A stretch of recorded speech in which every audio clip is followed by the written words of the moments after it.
안녕하세요. 내년이면 36이 되는 돌싱녀 인사드려요.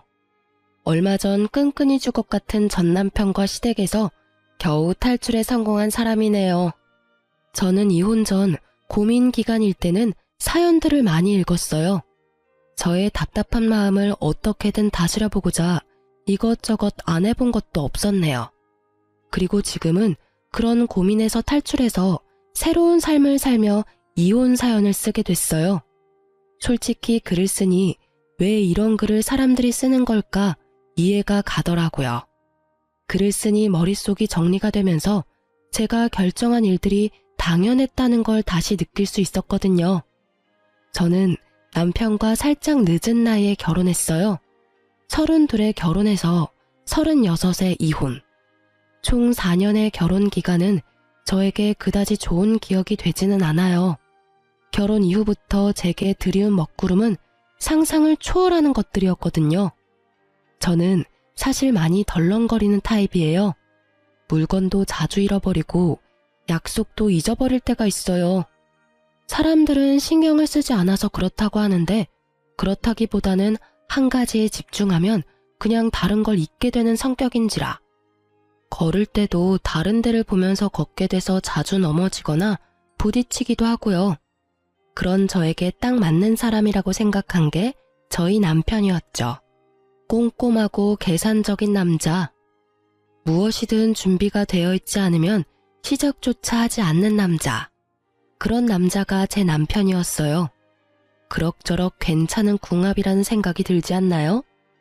자주 잊어버리고 부딪히는 저와 모든 걸 준비해서 완벽하게 행동하는 남편. 저와 모든 것이 정반대였지만 그런 부분에 반해서 결혼한 게 맞아요. 그런데 그게 잘못됐던 거죠. 결혼이 왜 신중해야 하는지를 잘 알고 있어야 했는데 저희는 결혼과 함께 제 명의의 신혼집으로 들어갔어요. 제 집이라기보다는 아버지의 집이라고 말하는 게 정확할 것 같네요. 친정아버지가 사주신 집이니까요. 결혼할 때도 아버지가 많이 해주셨어요. 위로 오빠 둘과는 나이 차가 있다 보니 막내딸에게는 유독 많은 애정을 지니고 계셨거든요. 그렇게 결혼식 때도 우리는 그리 큰 돈을 들이지 않았어요. 그리고 그런 저희를 보며 시댁에서도 무척 좋아하셨고요. 능력 있는 친정이라며 좋아해 주셨고 남편도 제게 잘하겠다며 말해줬거든요. 시댁은 잘 산다고 말할 수는 없지만 그래도 시골에 시부 명의의 집과 땅을 가지고 계셨어요. 장사를 하시면서 모은 돈으로 마련한 집도 있었고요. 그래서 크게 걱정할 거 없다고 생각했어요. 남편도 저도 운 좋게 처음부터 큰 돈 들이지 않고 결혼해서 다행이라는 생각만 들었어요. 그렇게 결혼한 지 2년. 어느 저녁에 남편이 아주 곤란한 얼굴로 집에 들어왔어요. 제가 무슨 일이냐고 물어도 대답도 제대로 하지 않고요. 저는 끈질기게 물었고 대답을 들을 수 있었어요. 사실은 우리 아버지 가게 하면서 생긴 빚 때문에 지금 집 팔고 거리에 나앉을 판이야. 그게 무슨 말이야? 갑자기 가게가 왜 망해?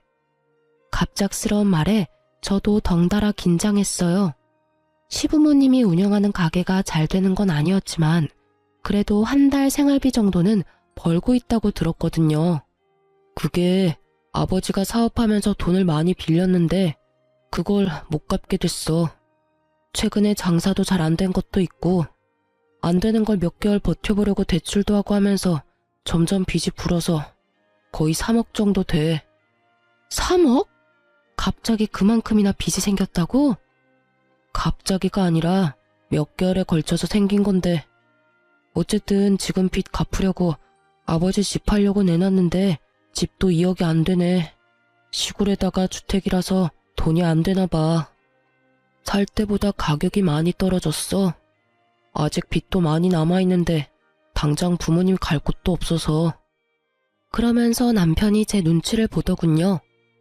당신한테는 정말 미안한 이야기인데 우리 신혼집 부모님이 좀 쓰도록 하면 안 될까?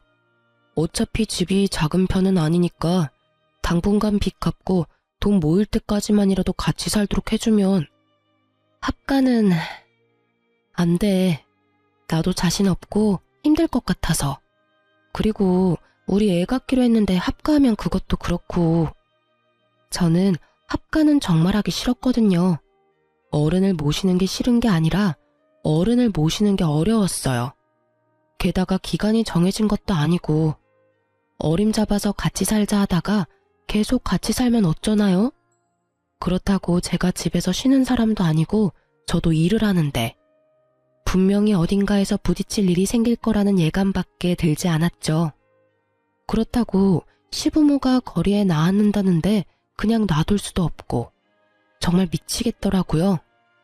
그러면 우리가 처갓집에 들어가서 사는 건 어때? 이 집은 부모님께 빌려주기로 하고 우리가 따로 나가 살기엔 돈도 없고 나는 아버지 빚 갚으려면 당신한테 얼마 동안은 돈 못 줄 것 같거든. 그런 와중에 월세 내는 것도 그렇고 전세금은 더더욱 마련 못하니까. 남편의 그 말에 저는 귀가 솔깃했어요. 처가살이? 우리 집에 들어가겠다고? 당신 그거 감당할 수 있겠어? 내가 합가가 싫은 것처럼 당신도 싫으면 하지 마.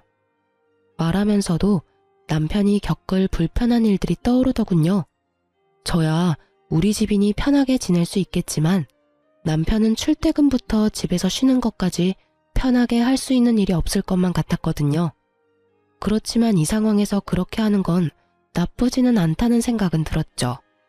집이 2층 집인데다가 2층에 있는 오빠와 제 방은 여전히 비어 있거든요. 손님방으로 쓰기로 해서 간단한 침구와 테이블 정도만 있어서 지금 당장 들어가도 나쁘지는 않았어요. 게다가 평수도 꽤 돼서 2층에 우리가 살면 굳이 1층과 자주 마주치지 않아도 된다는 장점도 있었죠. 필요 없는 짐은 여기 두고 시부모가 쓰도록 하고 필요한 것만 들고 가서 친정집에서 사는 것도 좋을 것 같았죠. 하지만 독립한 지 얼마 되지도 않았는데 집에 들어가는 것도 민망했고 좋은 일도 아닌 나쁜 일로 들어가게 되는 것도 싫었어요. 부모님 눈치도 보이고 남편과 시댁이 우리 집에 신세를 지는 모양이라 남편 자존심이 상할까봐 그것도 걱정됐고요. 그렇지만 남편 말대로 저희가 전세나 월세를 낼 만큼 돈이 있는 것도 아니었죠. 어떻게 하나 고민하다가 일단 부딪혀보기로 했어요. 되면 그렇게 하고 안 된다면 다른 방법을 찾아보기로 한 거죠. 그럼 아빠한테 전화해서 물어볼게. 친정 아버지에게 전화했더니 아버지는 흔쾌히 좋다고 하더군요. 엄마도 꽤 기뻐하는 눈치였어요. 2년간 두 분이 지내니 처음에는 한적하니 좋다고 생각했는데 시간이 길어질수록 집이 적적하다고 느껴지신 모양이었어요. 게다가 아끼던 막내딸이 다시 돌아온다니 아버지는 기분이 더 좋았던 모양이에요. 그렇게 저희는 팔자에도 없었을 처가살이를 시작했어요. 남편에게 빚만 다 갚으면 다시 나오자고 이야기했고요. 그런데 남편이 정말 얼굴이 두껍다는 걸 처가살이 딱 한 달 만에 느꼈어요. 저는 부모님 집에 살면서 죄송한 마음에 매달 돈을 들였거든요. 월세까지는 아니지만 관리비 정도의 명목으로 한 달에 50만 원씩 들였어요.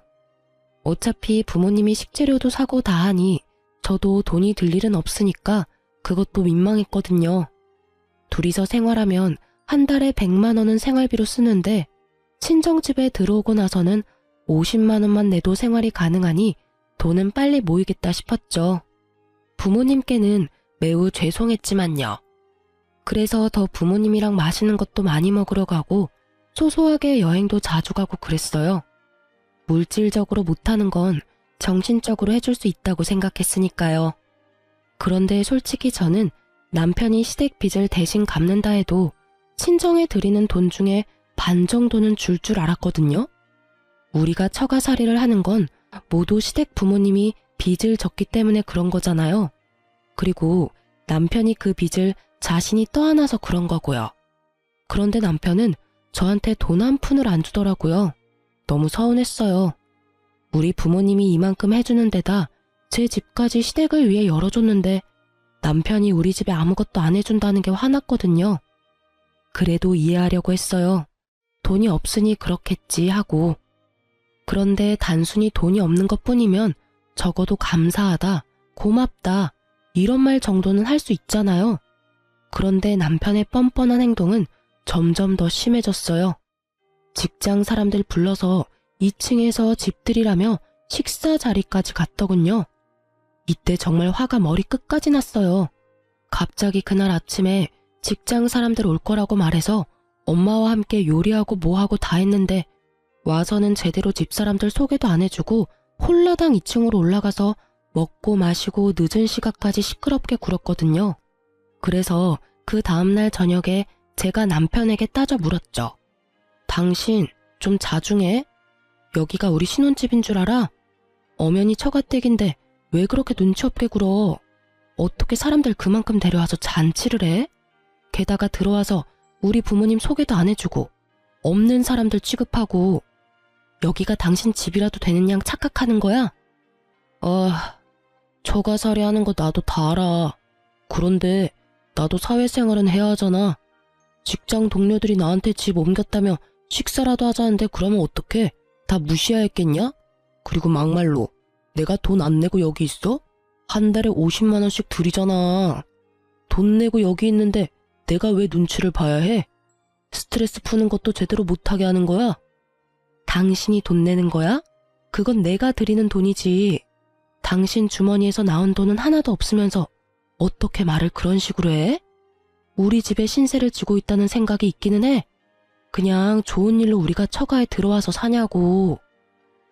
됐어. 더 이상 이 이야기로 나 힘들게 하지 마. 앞으로 그럼 사람들 안 데려오면 될 거 아니야. 대래 화를 내는 남편놈을 보니 제가 더 멍해졌죠. 이놈이 지금 나한테 뭐라 하는 거지? 싶었거든요. 더 따지려 했더니 그날부터 저를 철저히 피하더군요.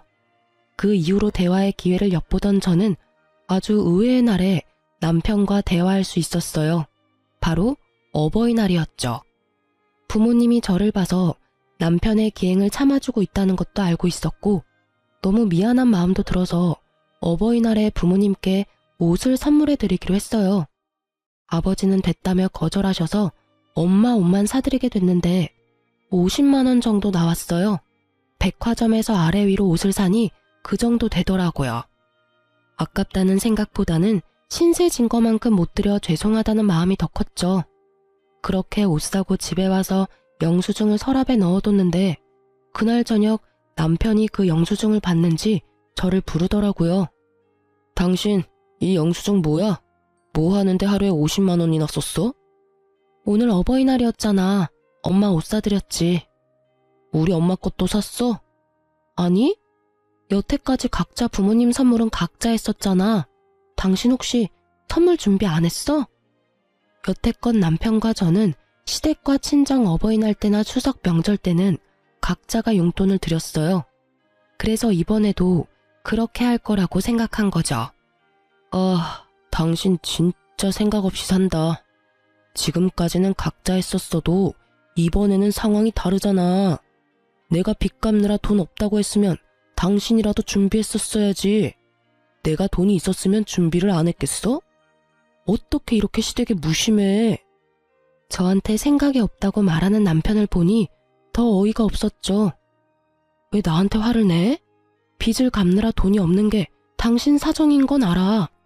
그래서 내가 당신한테 생활비 한 푼이라도 받는 거 있어? 나도 내 돈으로 모든 걸 다 내고 있는데 왜 당신한테 그런 소리 들어야 해? 빚 갚는데 월 100만 원씩 들면 남는 돈들은 어디 갔는데? 어디다 쓰고 나한테 난리야. 여태까지 같이 준비했으면 내가 말을 안 해. 근데 여태까지 계속 따로 준비했으면서 갑자기 이런 식으로 구는 건 좀 아니지? 내가 처가살이 한다고 우습게 보여? 돈 나갈 때도 많은데 이번 한번 시부모님 선물 챙겨주는 게 그렇게 안 될 일이야? 와, 당신이 우리 집을 어떻게 생각하는지 잘 알았어. 완전 무시도 개무시가 따로 없네. 내가 당신 집 무시한다고 생각해? 내가 당신네 집 무시했으면 우리 신혼집 시댁에 내줬겠니? 입으로 내뱉는다고 다 말이 아니라고. 너야말로 생각이라는 걸 좀 하지 그래. 엄마한테 옷 사준 게 그렇게 짜증나면 우리도 친정살이 그만두고 밖에서 월세나 내고 살면 되지. 그렇게 안 하게 해준 게 누구 덕분인데. 그러는 너는 감사 인사 한번 안 하는 주제에 그렇게 치면 너는 이번 어버이날에 우리 부모님께 선물 하나라도 해야 하는 거 아니야? 감사하다 말도 안 하는 너야말로 우리 집 개무시하고 있잖아. 싫으면 관둬. 다 제자리 돌리면 되지. 네가 원해서 우리 이렇게 살고 있는 거거든? 제 말에 남편이 입을 꾹 다물더라고요. 하고 싶은 말이 많은 것 같았지만 말로는 이길 수 없다는 걸 깨달은 것 같더라고요. 솔직히 지금 당장 제가 시댁 식구더러 나가라고 하면 어떻게 되겠냐고요. 친정 덕분에 겨우 사람 구실하며 살고 있는데도 모가지 뻣뻣하게 세워서는 마치 부모님의 선의가 당연한 권리인 양 취급하는 남편이 너무 꼴보기 싫었어요. 이참에 남편의 그런 생각을 아예 날려주고 싶기도 했고요. 시부모님이 돈 한 푼 안 내고 우리 집에서 사시는 것, 당신이 돈 한 푼 안 내고 친정에서 사는 것, 알고 있으면 최소한의 예의는 지켜. 언제까지 처가살이해야 할지 모르는 상황에서 우리한테 밥 차려줘, 청소해줘, 다 해주는 우리 엄마한테 고마워하는 자세라도 가지라고. 솔직히 모질게 말하고 싶지는 않았지만 말하지 않으면 절대 모를 거라 생각해서 일침을 놔버렸죠. 남편은 그 뒤로 저와 이야기하려고 하지 않더군요. 삐친 것 같았어요. 그래도 그 일이 있고 나서는 친정엄마에게 가끔 감사하다고 말하기 시작했죠. 그것만으로도 다행이라고 생각했어요. 그날의 말다툼을 기점으로 서너 달 지났을까요? 남편의 행동이 묘하게 수상해졌어요. 몰래 핸드폰을 자주 보고 제가 무슨 일 있냐며 물으면 금방 폰을 꺼버리거나 주머니에 집어넣었어요. 기분이 싸하더군요. 그런 모습을 처음 본 터라 더 수상한 기분이었죠. 혹시 남편이 바람 피우나 싶어서 남편 통장 내역부터 뒤졌어요. 통장이 있으면 내역 정리가 가능하니까. 아무리 봐도 통장에는 외도의 증거는 없었어요. 그런데 보다 보니 그것보다 더 수상한 점이 생겼어요. 남편 월급이 들어오면 빚 갚느라 돈이 나간다고 알고 있었는데 빚 갚는 돈이 없더라고요. 매달 나가는 금액은 보험, 통신비 등등 뭐 이런 적은 금액들 뿐이었고 1억에 대한 대출금은 전혀 없었어요. 그때 정말 뒤통수 한 대 세게 맞은 기분이 들었어요. 설마 아니겠지 했는데 이놈은 빚을 갚을 일이 없는 거예요. 그러면서 빚 갚는다는 이유로 돈 한 푼 안 내고 남편과 시댁은 우리 친정에 기생충 같은 짓거리를 한 거였어요. 저는 어디까지가 거짓말일지를 생각해 봤어요. 설마 빚이 있다는 것마저 거짓일까? 그렇다면 시부모님이 왜 집을 팔았나? 그런 생각들이 꼬리를 물며 저를 괴롭혔죠. 남편에게 따지려다가 제가 제대로 알고 따져야지 싶어서 며칠 동안 끙끙 앓는데 모르는 번호로 제게 전화가 왔어요. 전화를 받으니 상대방이 그러더군요. 안녕하세요.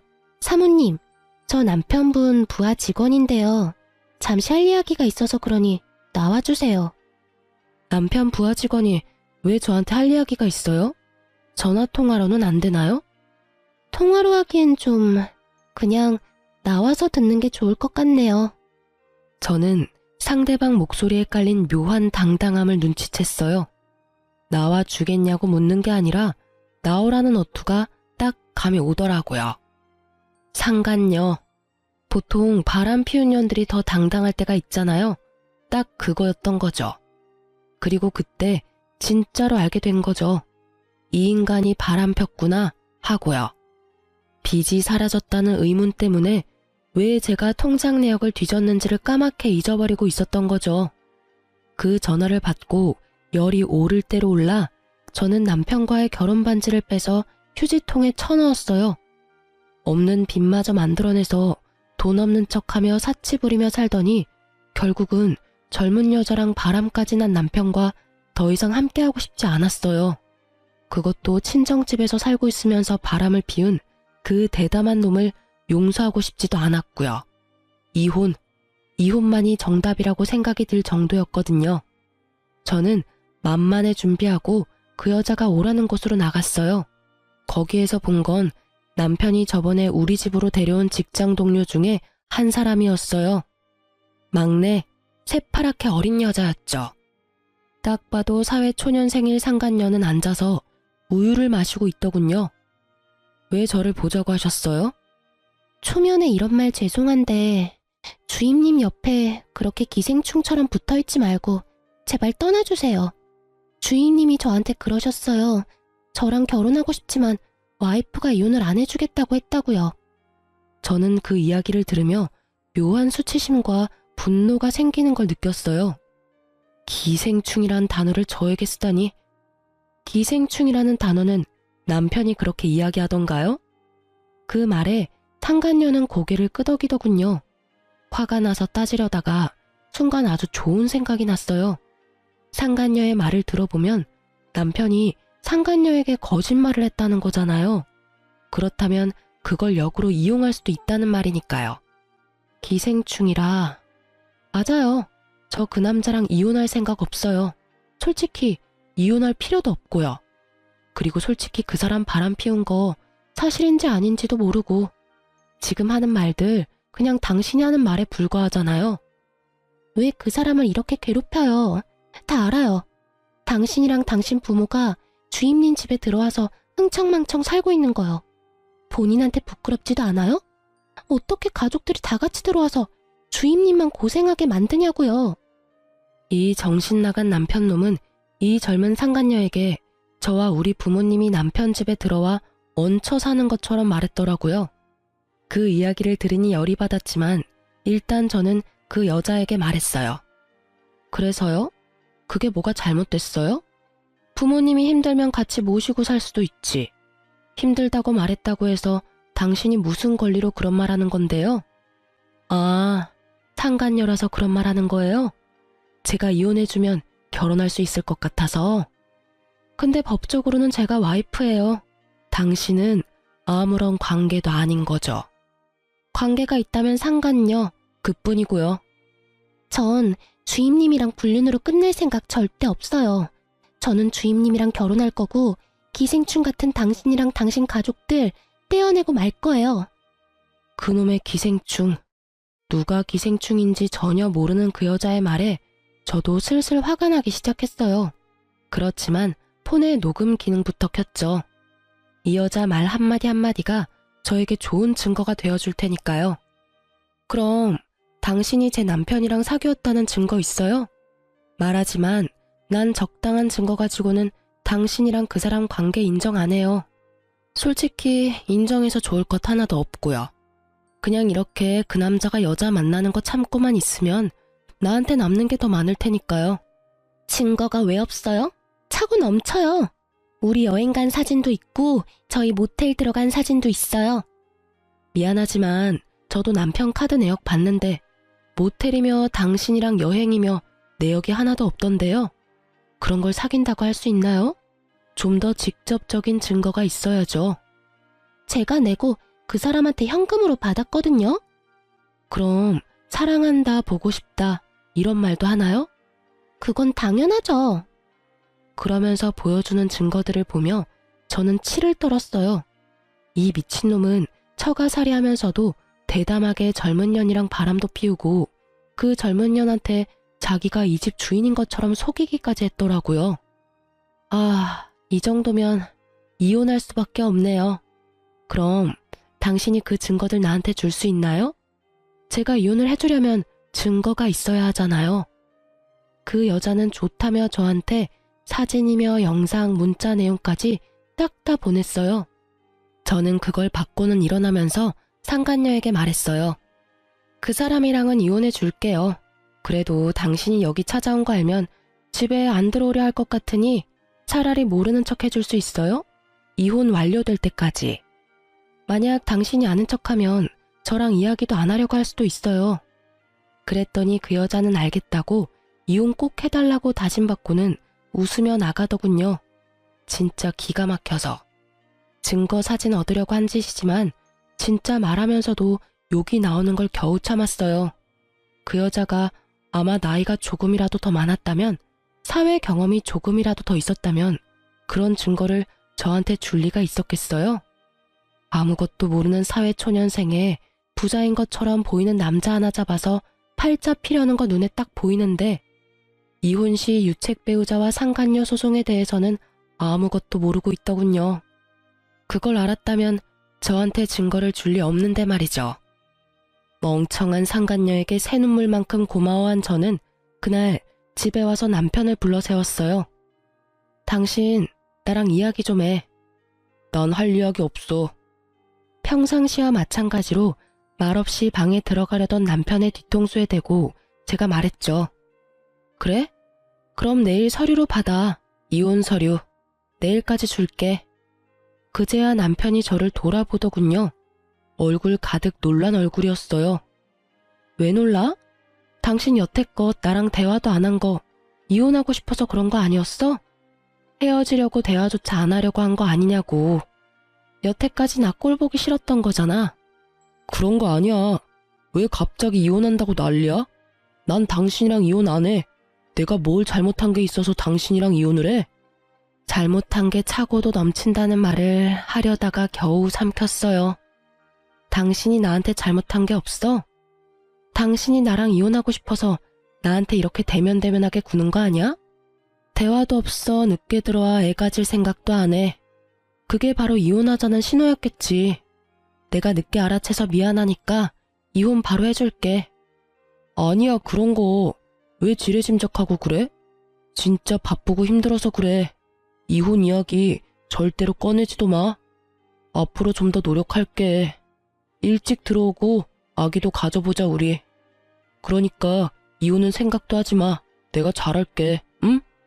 아, 왜 이혼 안 해주려고 하는데? 나는 이제 이렇게 살기 싫어. 지치고 힘들어. 당신이 원하는 대로 다 해줬는데도 정작 나한테는 지금 뭐가 남았는데 네가 보내는 그 짜증난다는 눈빛만 남았잖아. 넌 모르지? 네가 날 어떤 눈으로 보고 있는지. 참 보고 있으면 기분 더러운 눈빛이거든? 내가 왜 너한테 다 줘가면서 그런 혐오를 받아야 해? 나도 내가 소중해. 그냥 다 끝내고 새로 시작하고 싶어. 제 말에 남편 놈은 아주 당황스러워 보였어요. 이혼은 자기 계획에 없던 일이었나 보죠. 하긴 우리 집에서 계속 빨대 꽂으려면 저와 부부 사이여야만 가능하다는 전제가 있으니까요. 아까웠나 봐요. 그러니 이렇게 애가 달아서 난리죠. 이혼이 그렇게 쉽게 되는 건 아니지. 게다가 나 빚도 있는데 당신마저 헤어지자고 하면 이혼하고 싶으면 돈을 줘. 당신이 정 이혼하고 싶으면 돈 받고 헤어져 줄게. 정신 나간 놈. 정말로 거머리 같은 놈. 이혼하고 싶으면 돈을 달라고 하더라고요. 남편 바람 피우는 걸 제가 모르고 있다고 생각하고는 그렇게 이야기하는 거겠죠. 아마 제가 외도 이야기부터 했으면 절대 이혼 못 해준다고 끝까지 매달릴 게 뻔했죠. 자기 잘못인 걸 알고 있는데도 유책 배우자 되면 위자료까지 나한테 줘야 하는 걸 알잖아요. 지금 그 남자가 우리 집에 꽂고 있는 빨대가 한두 개여야 말이죠. 그만큼 많이 빨아먹고 있으면 당연히 떨어지고 싶지도 않겠죠. 정말 모기 같은 인간이라는 생각이 들었어요. 남의 피 쪽쪽 빨아먹는 새끼. 저는 남편에게 최대한 태연한 표정으로 말했어요. 내가 먼저 이혼하자고 했으니까 당신이 떳떳하면 위자료든 재산 분할이든 가져가려면 가져갈 수도 있겠지. 이혼 소송에 조정이나 합의하면 어차피 우리끼리 결론 안 날 거 뻔하니까 그러면 괜찮지? 그 이야기에 남편이 잠시 생각하는 듯 하더니 알겠다고 하더군요. 그렇게 남편과 저의 이혼 소송이 시작됐어요. 저는 소송 중에 남편의 상간녀로부터 넘겨받은 외도 증거를 싹 다 제출했어요. 남편은 그 증거 때문에 유책 배우자가 돼서 저한테 위자료를 지급해야 할 상황이 유력해졌죠. 남편이 친정집으로 저를 찾아와서는 따지더군요. 당신 설마 내 뒤를 캐고 다닌 거야? 그거 어디서 얻은 자료야? 남의 핸드폰 뒤지거나 보는 거 사생활 보호법으로 걸릴 수도 있거든? 다 알고 지금 나 엿먹이는 거지? 난 법에 저촉된 적 한 번도 없어. 그 증거 자료들 당신 상간녀한테서 다 넘겨받았어. 본인 허락하에. 본인이 직접 나한테 줬지. 못하면 그날 같이 대화한 녹음도 들려줄까? 아, 당신이 상간녀한테 잘 전해줘. 그때 대화 유용했고 그쪽 원하는 대로 이혼해줬다고. 그리고 내가 왜 당신한테 엿을 먹여? 원하는 대로 해줬는데 왜 너한테 욕먹냐고. 그 여자 만나고 싶어서 바람핀 거 아니야? 그러면 그 여자한테 가면 되잖아. 나한테 무슨 메리트가 있다고 여기 와서 이래?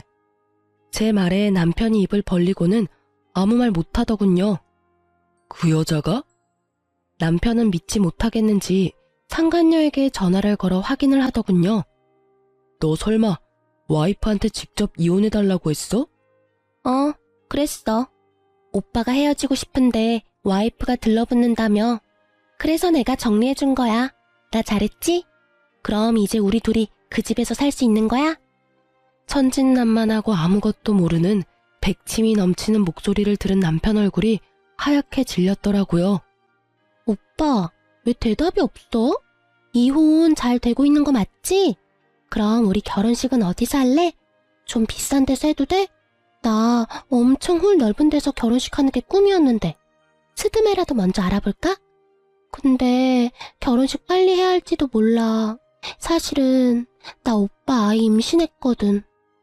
저도 몰랐던 새로운 소식을 전하는 수줍은 상간녀의 전화를 남편이 뚝 끊어버리더군요. 확인 다 됐지? 상간녀가 애까지 가졌다니 축하해. 나랑 이혼하고 둘이 결혼 빨리 하면 되겠네. 그 여자를 얼마나 사랑했으면 나랑은 몇 년이 되도록 애가 안 생기는데 그 여자하고는 얼마 되지도 않았는데 애가 생겨? 그래놓고 나한테 잘하겠다. 나를 사랑한다. 그따위 말을 그렇게 쉽게 할 수 있는 거야? 당신 말에 진실 따위 없다는 건 이제 다 알았어. 그리고 당신이 그 여자한테 친정 부모님과 나에 대해 뭐라고 했는지는 잘 들었어. 뭐라더라? 내가 기생충처럼 당신한테 들러붙어 있다고 했던가? 게다가 우리 부모님까지도 기생충을 만들었더라고. 진짜 기생충이 누군데, 어? 가족 전부 우리 친정집에 들어와서 돈 한 푼 안 내고 생활하면서 뭐? 기생충? 너야말로 기생충 같은 놈이야, 이 밥버러지 같은 놈아. 제 말에 남편이 곤란한 얼굴을 했어요. 이런 상황까지 올 줄은 몰랐던 거죠.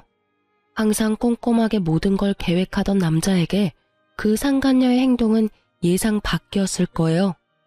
그렇게 계속 거짓말을 하니 상간녀가 마음이 동해서 이런 짓을 벌인 게 아니겠어요? 그날 식사 대접한답시고 처가에 와서는 자기 집이라며 처가 식구들 다 얹혀 산다고 말하면서 떵떵거렸을 때 그 상간녀가 이 집과 남편을 뺏고 싶다는 생각을 하게 만들어버렸으니 말이죠. 결국 남편이 제 앞에 무릎을 꿇더군요. 여보, 미안해. 정말로 미안해. 나는 진짜로 그런 의도가 아니었어. 이러서 내 허락 없이 무릎 꿇지 말고 사과도 하지 마. 난 사과받기 싫어. 용서해줄 생각도 없고 다 필요 없으니까 그냥 내 앞에서 꺼져줘. 당신 부모님들도 다 데리고 나가. 당신이 나한테 용서받는 길은 그냥 영원히 내 앞에서 그 면상 들이대지 않는 거거든? 여보, 한 번만 용서해줘. 당신 나 잘 알잖아. 나 빚도 있고 이대로 나가면 변변찮은 집도 못 구해. 그 여자는 내가 깔끔하게 정리할게. 정말로 그냥 즐기는 사이였고 솔직히 그 애도 내 애가 아닐 수도 있어. 나는 적어도 피임은 확실하게 했는데. 남편놈과 상간녀의 피임 이야기까지는 듣고 싶지 않았던 저는 남편에게 버럭 화를 냈어요. 그만하라고. 너 빚 없는 거 알아. 이미 다 안다고. 네 상간녀가 찾아온 것보다 너한테 빚이 없다는 걸 먼저 알았어. 그래, 여태껏 돈 한 푼 안 내고 처가 차리하니 좋았어. 아주 젊은 여자한테 돈 펑펑 쓰면서 하고 싶은 거 하면서 잘 살았더라. 시댁도 빚 없는 거 알고 있어. 시댁 집 판 돈으로 시동생 아파트 한 채 해줬던데 그 돈 마련해 주려고 집 팔고 우리 집에 들어와 눌러 앉은 거야? 대단해. 정말 대단해. 세 사람이 날 속인 것도 대단하고 처가살이하면서 여자 만난 너도 대단하고 장인 장모한테 빨대 꽂아 넣은 시댁도 대단하고 어떻게 하면 그런 짓을 할 수가 있어? 친정이 돈줄이야? 너 급할 때 돈 대주는 곳이니? 그래놓고 너 우리 엄마한테 50만 원짜리 옷 사줬다고 나한테 지랄이란 지랄은 다 떨어댔던 거야? 빚도 없고 내가 바람을 피운 것도 맞는데 나 아직도 당신 여전히 사랑해. 이렇게 헤어지는 건 아니라고 생각해. 그리고 처가에는 이제부터 내가 잘하면 되잖아. 그때 그런 식으로 행동한 건 다 내가 잘못했고 앞으로는 절대 그럴 일 없을 거야. 그러니까 제발. 당신 내가 이혼하자고 했을 때 뭘 했어? 돈 주면 이혼해주겠다는 식으로 이야기하지 않았어? 그래서 내가 그때 말했잖아. 당신이 떳떳하면 돈 받아갈 수 있을 거라고. 근데 당신 뻔뻔하게 나한테 이혼 소송하자고 하더라. 거기에서 진짜 기가 막혀서 뿜을 뻔했어.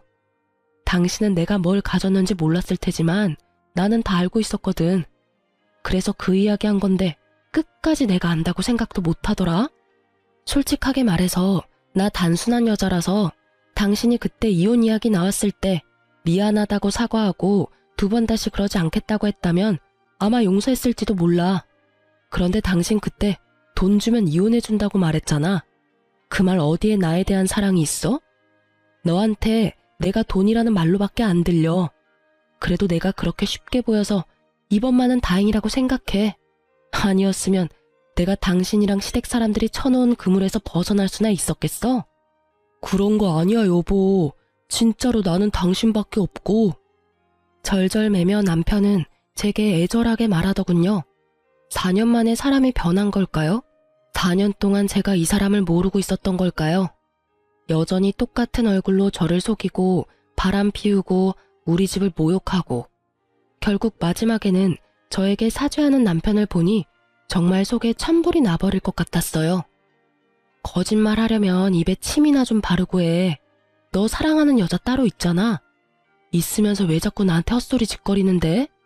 임신까지 시켜준 젊고 예쁜 예비 마누라. 나는 당신하고 더 이상 할 이야기 없으니까 그 여자한테나 가봐. 애도 가졌다는데 얼마나 잘 봐줘야겠어? 아, 임신 축하한다고 전해주고. 이 집에서는 못 살 테지만 어디 가서든 행복하게 지내라고 전해줘.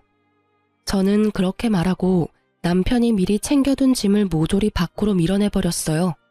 저희 부모님이 그날 집에 계시지 않아서 천만다행이라고 생각했어요. 내막을 알고 있어도 남편의 저런 모습을 봤다면 부모님도 상상 이상으로 놀라고 열받으셨을 테니까요. 사랑, 넌 집 나가려고 짐까지 싹 다 싸놓고도 나한테 사랑한다는 말이 나오니? 당신 사랑이 이렇게 얄팍한 줄 알았다면 결혼 같은 건 안 했을 텐데 참 연기도 잘하지. 그렇게 말하고 저는 남편마저 내보내고 문을 쾅 닫아버렸어요. 저는 그날 하루 종일 친정집을 청소했어요. 정확히는 저와 남편이 지내던 2층에 남편의 흔적을 모두 지워버렸죠. 쓸고 닦으니 마음이 좀 정리되는 기분이었어요. 그리고 이혼 판결이 나고 저는 제 명의의 집, 시부모가 살고 있는 집으로 갔어요. 저와 남편의 이혼 이야기를 듣고 처음에는 자기 자식한테 유리하다고 생각했는지 저한테 연락 한 번 안 하다가 결국 이혼이 저한테 유리하게 판결나자 저한테 날이면 날마다 전화해대더군요. 받을 가치가 없어서 다 무시했다가 얼마 전에 전화를 받았어요. 첫 마디가 아들 자식 교육을 자기가 잘못 시켰다였죠. 예, 며느라가 우리가 너무 미안하게 생각한다. 아들놈도 정말 많이 반성하고 있어. 앞으로 그런 불미스러운 일 안 일어나도록 잘 교육할 테니까 어떻게 우리 아들 버리지만은 말아줘. 죄송한데 상간녀는 이미 임신했어요. 그렇게 바라시던 손주가 생겼는데 그쪽을 좀 더 소중하게 대해주세요. 저는 이미 인연 끊었고 서로 남남인 사이예요. 그리고 엄밀히 따지면 제가 남편을 버린 게 아니라 남편이 저를 버린 거나 다름없으니까 저한테 그런 말씀하셔도 제가 어떻게 해드릴 수가 없어요. 그러면 우리라도 계속 여기서 살 수 있게 해주면 안 되겠니? 월세를 내라면 낼게. 아니면 전세라도 좋으니 어떻게 좀 안 될까? 지금 당장 나가면 우리 길거리에 나앉게 되는데 예전에 정을 봐서라도. 안 돼요. 이 집은 아버지랑 상의해서 팔기로 결정했어요. 최대한 빨리 집 좀 비워주세요. 이런 말할 필요도 없지만 미리 말씀드리는 거예요. 예정을 봐서요. 우리는 못 가. 여기가 우리 집인데 어디를 가니? 계속 이러시면 경찰에 신고할 거예요. 제 말에도 의견을 굽히지 않는 시부모를 보며 제가 한 가지 타협안을 제시했죠. 어머님, 집 판 돈으로 도련님네 집 해준 거 알아요. 아파트 한 채 사주셨다고 했죠? 어차피 도련님 이제 결혼도 했고 둘째 며느리도 거기 있는데 그곳에 가서 신세지면 어떠세요?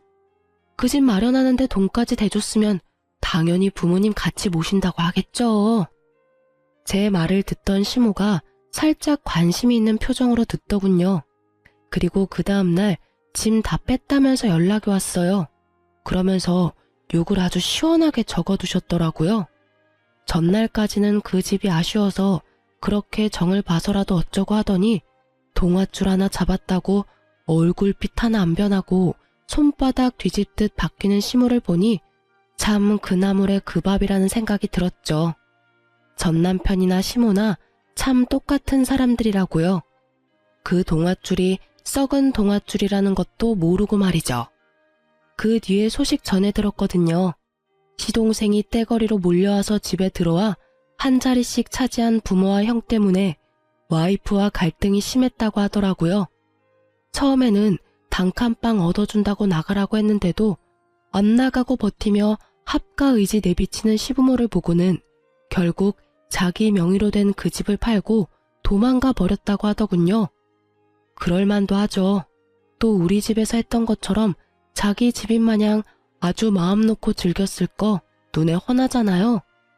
처가를 그렇게 마음대로 썼는데 동생 집이면 얼마나 편하겠어요.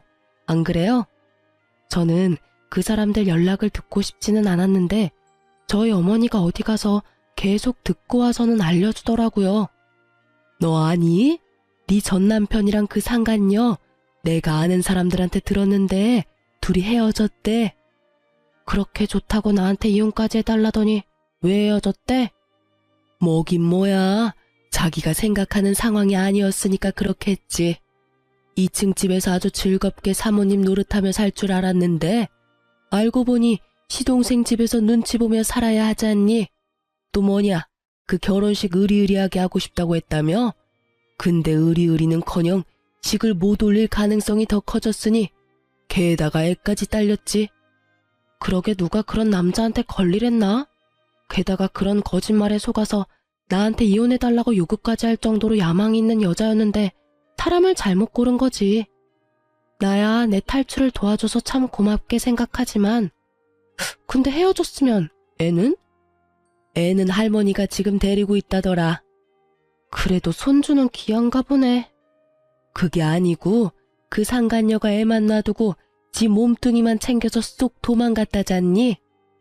참 대단들 하네. 어쩜 그렇게 살 수 있을까? 헤어져 달래서 헤어져 줬는데 왜 오래오래 검은 머리 파뿌리 될 때까지 지내지도 못하지? 저는 웃자고 던진 말이었는데 친정엄마는 심각한 표정으로 말하더군요. 너 진짜 잘 빠져나왔어 얘. 그 집 사람들 정말 그대로 있었으면 우리 집 재산 다 빼먹고도 남았겠다. 들었지? 네 명의로 된 집으로 대출 받으려다가 실패했다던 거. 그런 일이 있었대요. 그 집에 들어가고 얼마 안 됐을 때 그렇게 시도했다가 실패했다고 하더라고요. 그 사람들이 우리 집을 돈으로 보고 있다는 게 증명된 셈이었죠. 그렇게 마지막으로 들은 소식은 전 남편과 시부모가 단칸방 생활하며 택배 알바를 하며 살고 있다는 거였어요. 친정집에 거머리처럼 붙어서 핏 빨아먹더니 전 남편은 도리어 본인에게 거머리가 2마리 붙은 셈이었죠. 솔직히 자업자득이라 불쌍한 생각도 안 들 정도예요. 저는 제 명의 아파트는 꼴도 보기 싫어서 팔아버리고 새로운 곳으로 이사했어요. 전 남편은 다 있고 새로운 인생을 살기 위해서 지역도 다른 곳으로 옮겼어요. 탁 트인 바다가 보이는 곳에서 물 흘러가듯 그렇게 잔잔하게 살고 있어요. 만나보라는 인연은 많았지만 제가 겁이 많이 나서 시도도 못 해보고 다 거절하고 있는 중이에요. 참 신기한 게 이렇게 한번 데이고 나니 당분간은 가까이 하기 싫더라고요. 이렇게 글을 쓰니 속이 후련하네요. 이제야 모든 게 제자리를 찾은 것 같은 기분이 들어요. 앞으로도 저는 저만의 행복을 찾으면서 살려고요. 글 읽는 분들도 자신을 소중히 하며 행복한 날 보내세요. 감사합니다.